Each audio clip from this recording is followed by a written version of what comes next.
Dear Nigerians, in the last presidential elections, I campaigned for meritocracy, insisting that we should leave region, religion, tribe, and tongue from our politics. Those who were more schooled in the art of politics laughed at me because, based on their experience, only amateurs talk about meritocracy in a nation whose constitution recognizes and promotes the divisions of tribe and tongue. As I address you today on unfolding events within and without my party, the ADC, I am forced to acknowledge that indeed region, religion, tribe, and tongue are and will continue to be the key ingredients in our nation's politics until we do away with the geriatrics who have a chokehold on our country. A few weeks ago, I had warned that a group of mostly old former political office holders were executing a carefully orchestrated agenda to take over the ADC to prosecute Atiku Abubakar's presidential ambition come 2027. I also warned that P2B and other presidential hopefuls in this coalition of geriatrics were being duped as Atiku's men had been carefully positioned to take over the ADC party structure across the country. Today, I have been proven right as former Governor Obi and his people now realize that this coalition is indeed a one-man power grab. Former Vice President Atiku Abubakar, a man who claims affinity and friendship with the South, does not believe any Southerner deserves to be president of Nigeria. Former Presidents Obasanjo and Jonathan are alive to attest to these uncomfortable truths. In their desperation to hijack the ADC, they deliberately perpetrated fraud, of which I now present evidence to you today. I have here before you terms of settlement entered as judgment in the Court of Appeal of Nigeria, holding at Port Harcourt, with appeal number CA-PH 225-2023, between the ADC, Chief Rafunsu, Engineer Eddie Lawrence as appellants, and some of the ADC state chairmen as respondents. What is the fraud, you may ask? To use the ADC, they needed to free it of all legal encumbrances, such as those challenging Rafunsu's fraudulent claim to the chairmanship of the party.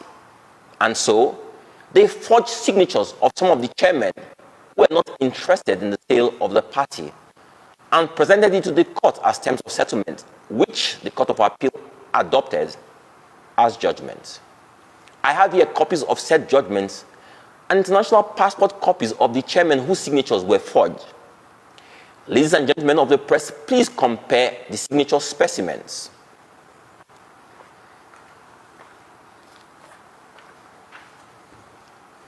Our lawyers have dispatched petitions to the appropriate law enforcement agencies on this.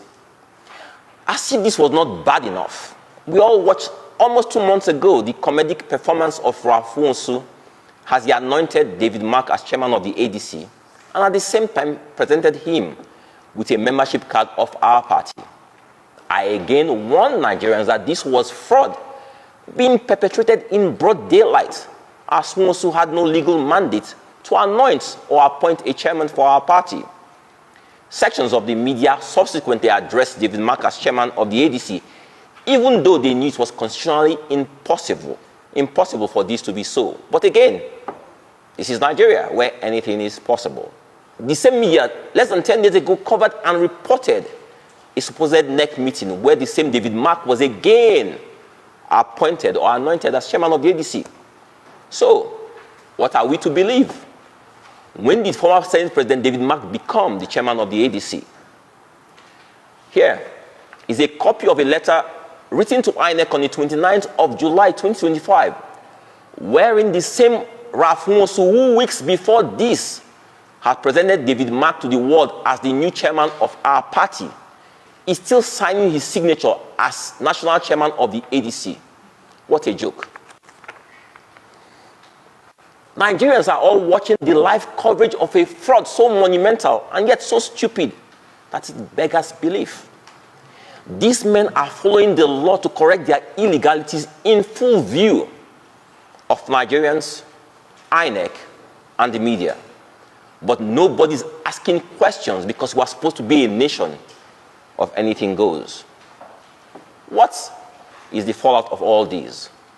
What is the place of region, religion, and tribe, and even tongue in all of this? Nigerians, please listen to me loud and clear. Atiku Abubakar and a few northern elites who have for decades held political power but did nothing, absolutely nothing, to alleviate the under-education and attendant impoverishment in northern Nigeria for political purposes are at it again. They have armed the weapons of religion, tongue, tribe, and poverty as they convince millions of poor northerners that a Southern President Tinubu hates them and is the cause of their poverty. On a daily basis, they aspire